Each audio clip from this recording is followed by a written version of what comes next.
on. I think Illinois has established themselves here recently as a team that's going to be vying for a lot of really talented guys in that 25 class, and you've mentioned a bunch. I want to ask you about that coming up here, just where they could go next in 25. But do you think he will be in effect? Do you think this is the right move for him to reclass to 24? Do you think he'll be effective next year if he does play in college? To me, he feels like a guy that could have used another year. I think he could use another year, especially in terms of gaining strength, especially in terms of working on his three-point shot. Now, it's always within the context of what are you trying to look to get out of that first year of college. Like if you're sitting there thinking about where can I best develop my body, a lot of times that isn't a college weight program. So if that's where he's looking at and saying, okay, I can develop more if I go to the college game, I can start to work with position coaches and get in the gym there and an ability to work on my body the best that I can, then I understand that. I think also, the playing time standpoint, though, in terms of the role that he'd play, the shots that he would get, I feel like I've seen him, and I've mentioned it many times, developing as a playmaker here recently. Of course, you got to get the reps to have the ball in your hands, to be in game action and be able to make decisions. I think that's grown for him over the past year. So I think another whole season in high school where he's doing that would help him versus going to college and being an off-the-bench role player. If that's what he would be that at Illinois. Obviously, he would be very much in jeopardy of not playing a whole lot if he were to come in this year. So there are some guys who make this move to try to expedite their jump to the NBA. I would say that I don't think that's necessarily right for him, and I know that Illinois has held that stance as well because they don't feel like he's quite ready to be. And there are very, very few guys. And one thing that's different between him and Will Riley's already 18 years old. Jeremiah won't turn 18 until this fall. So he's only 17 years old. He's in the class that, as of right now, 2025, the class that his age aligns with, that he would, on a normal path, go to college another year from now. So you're speeding up that, like with Kylan, who was a 5-star coming in to Arizona.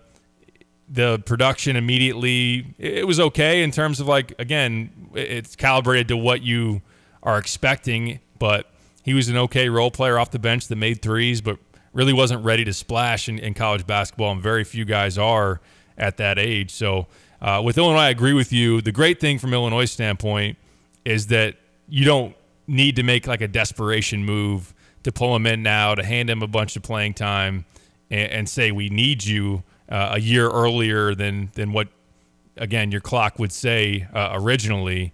I think one thing where Illinois could get proven wrong here is if he comes in and he thrives this year. If he thrives somewhere else in college basketball, and although Illinois' backcourt we're very bullish on, I think everybody out there seeing what Kasparas Yakachonis looks like, to see that he's already a projected middle of the first-round draft pick in 2025, that Kylan Boswell has 2 years of high major experience under his belt. It's great for Illinois that they got Kylan on the second go-around than the first go-around, right? I mean, if he was at Illinois, say, for those 2 years that he was at Arizona, you get him that first year off the bench, the second year as a starter, inconsistency, then he maybe makes a jump to another program to try to just change the scenery, get something different, and the best version of Kylan Boswell will be playing elsewhere than instead here at Illinois, as we anticipate. So I can't say for certain as of right now, like, how long will Jeremiah be in college? Will he be someone that's available on the market again here in a year or two? I'm not sure. There's that possibility of it.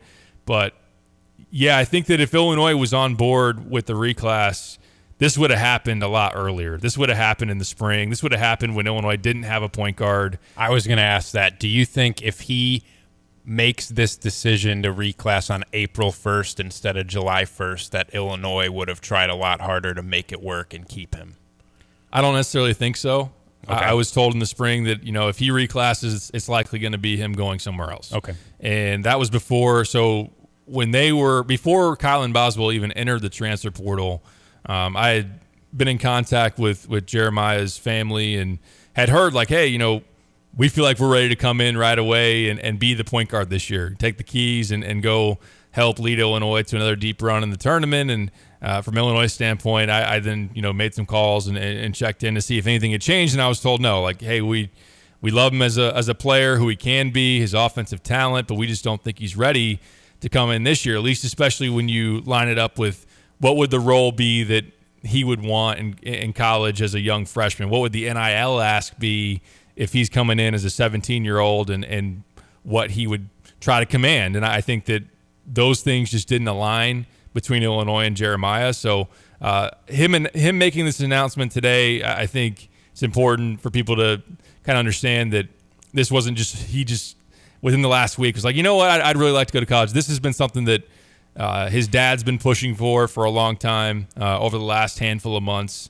Jeremiah's had interest in doing for a number of months and that whole kind of thing. So I think that this was brought to the table to Illinois back in the spring. They didn't bite on it.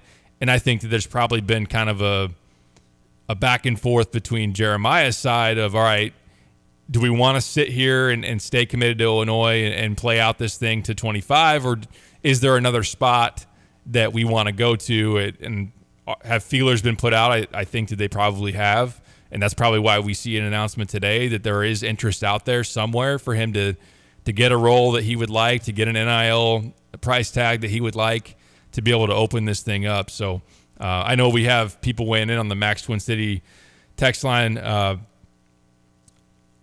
As far as money versus role, what is really the driver here? I think it's both. I think that, and those are probably both things that they're considering. I think the ability to earn money right away now versus going back to high school is something that I'm sure is